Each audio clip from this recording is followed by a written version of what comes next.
Salam para talenta prima, senang bertemu dengan Anda semua. Selamat datang di MOOC Kementerian Imigrasi dan Pemasyarakatan. Kali ini, kita akan bersama-sama mempelajari modul Manajemen Kinerja, Pengendalian Intern, dan Risiko. Tujuan yang ingin kita capai dalam level ini adalah para talenta prima diharapkan memiliki kemampuan dalam merumuskan kebijakan kinerja yang inovatif, memimpin tata kelola risiko strategis, memperkuat SPIP dan kapabilitas APIP, serta mentransformasi budaya menuju high performance organization. Ada 4 pokok bahasan yang akan kita telusuri bersama para talenta prima. Pertama, kebijakan dan sistem manajemen kinerja nasional. Kedua, tata kelola risiko strategis. Ketiga, penguatan SPIP dan kapabilitas APIP. Dan keempat, kepemimpinan dan transformasi budaya kinerja. 4 pokok bahasan ini saling menopang dan tidak bisa dipisahkan.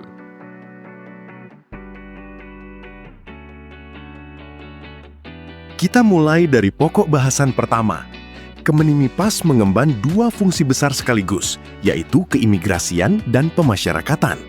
Untuk mendesain sistem kinerja Kemenimipas yang benar-benar terintegrasi, para talenta prima perlu mengadopsi kerangka Balance Scorecard yang memuat 4 perspektif, yaitu perspektif pelanggan mengukur seberapa efektif kita melayani masyarakat. Perspektif proses internal mengukur kualitas penegakan hukum dan standar prosedur kita. Perspektif pembelajaran mengukur sejauh mana SDM dan teknologi kita berkembang. Dan perspektif keuangan mengukur akuntabilitas penggunaan anggaran. Keempat perspektif ini harus berjalan seimbang. Tugas para talenta prima adalah memastikan keseimbangan itu terjaga. Salah satu hal terpenting yang perlu dikelola di level strategis adalah sistem penghargaan dan konsekuensi berbasis kinerja. Penghargaan itu tidak selalu soal uang atau tunjangan. Bisa berupa pengakuan di depan umum, kesempatan mendapat tugas-tugas penting dan strategis, atau jalur karir yang lebih cepat bagi yang benar-benar berprestasi. Di sisi lain, konsekuensi bagi yang tidak memenuhi standar juga harus diterapkan dengan tegas, mulai dari pengurangan tunjangan hingga dalam kondisi yang paling serius, pemberhentian. Ini bukan soal menghukum, tapi soal menjaga sistem tetap sehat dan adil. Ingat, bukan soal seberapa besar hadiah atau beratnya hukuman yang paling menentukan. Yang paling menentukan adalah konsistensi. Bayangkan jika 2 orang menghasilkan kinerja yang sama, tapi hanya satu yang diapresiasi. Atau aturan ditegakkan kepada satu orang, tapi diabaikan untuk yang lain. Situasi seperti inilah yang paling cepat menghancurkan kepercayaan. Dan kepercayaan itu sangat susah dibangun kembali.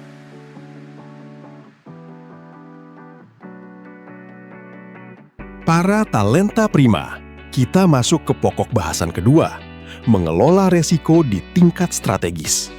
Ini adalah salah satu kemampuan yang paling membedakan seorang pemimpin sejati dari sekedar manajer yang baik.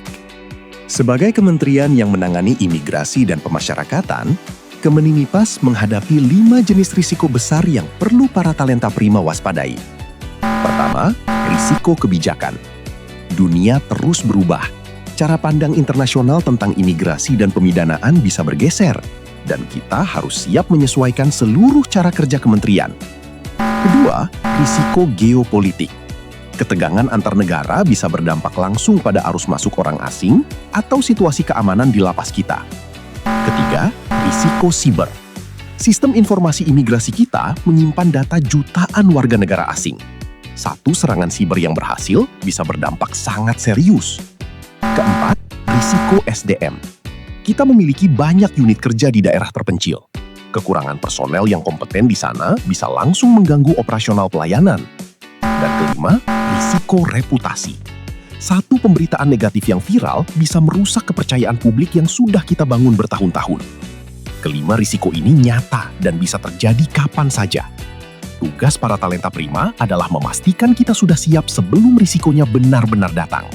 Para talenta prima, ada 3 jebakan berpikir yang sangat umum dialami oleh pemimpin.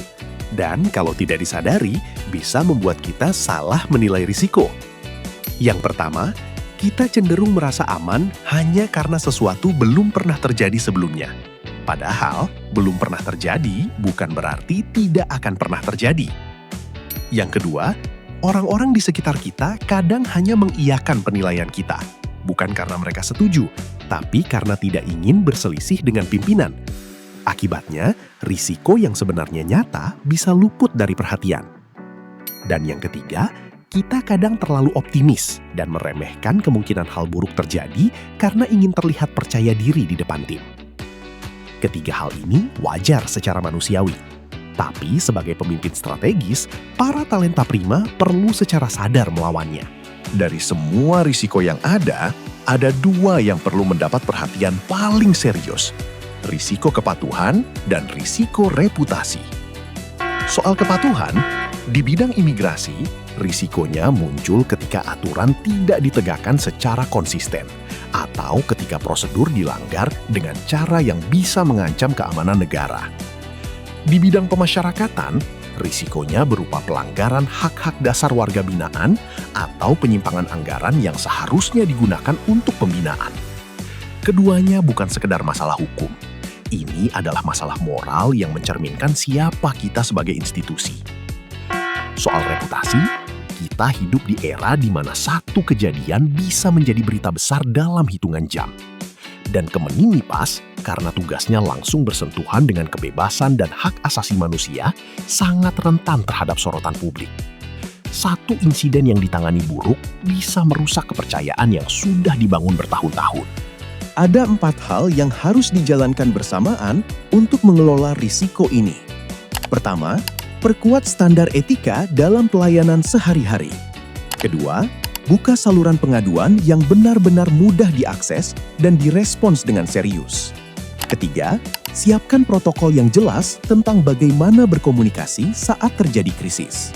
Dan keempat, libatkan media dan masyarakat sipil secara proaktif sebagai mitra pemantauan, bukan sebagai pihak yang harus dihindari.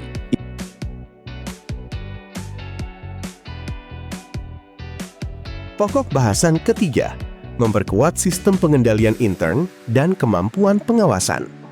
SPIP punya 5 tingkat kematangan. Saat ini, banyak instansi pemerintah masih berada di tingkat 3. Artinya, prosedurnya sudah ada, tapi belum dijalankan dengan konsisten.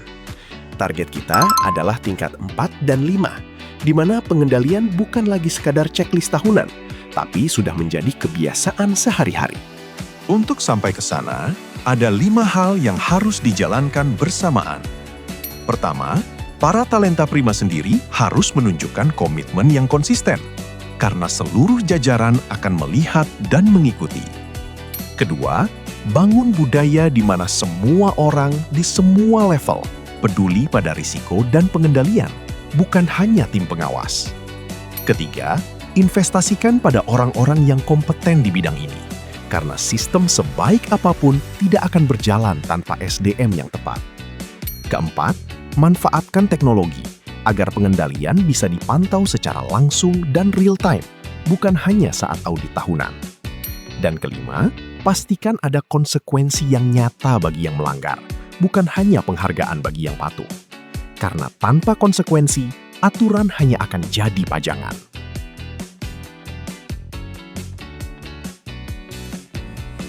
Pokok bahasan terakhir, dan menurut saya yang paling menentukan, kepemimpinan dan transformasi budaya kinerja.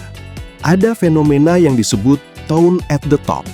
Artinya, perilaku, nilai, dan prioritas yang dicontohkan pimpinan puncak secara tidak langsung sangat kuat membentuk perilaku seluruh jajaran di bawah. Kalau pimpinan mengejar kinerja tapi mengabaikan integritas, seluruh organisasi akan mengejar angka dengan cara apapun, termasuk memanipulasi data. Para talenta prima, membangun organisasi yang benar-benar berkinerja tinggi itu bukan soal satu program besar. Ini perjalanan panjang yang dibangun selapis demi selapis. Lapisannya dimulai dari fondasi, visi dan misi yang bukan sekedar tulisan di dinding, tapi benar-benar dipahami dan dijalankan oleh semua orang, dari pimpinan puncak sampai staf pelaksana. Di atasnya ada sistem kinerja yang adil dan konsisten. Yang berprestasi diapresiasi, yang kinerjanya kurang didukung untuk berkembang, bukan dibiarkan. Lalu ada manajemen talenta. Kenali siapa yang punya potensi terbaik, kembangkan mereka, dan pastikan mereka betah tinggal di organisasi kita. Tapi ada satu hal yang sering terlupakan, padahal sangat menentukan. Psychological safety. Pegawai perlu merasa aman untuk melapor jika ada masalah, aman untuk mencoba hal baru, dan aman untuk berinovasi, tanpa takut dihukum atau dikritik berlebihan. Organisasi yang pegawainya merasa aman seperti itu adalah organisasi yang terus tumbuh. Dan rasa aman itu hanya bisa hadir kalau para talenta prima sendiri yang mencontohkannya terlebih dahulu.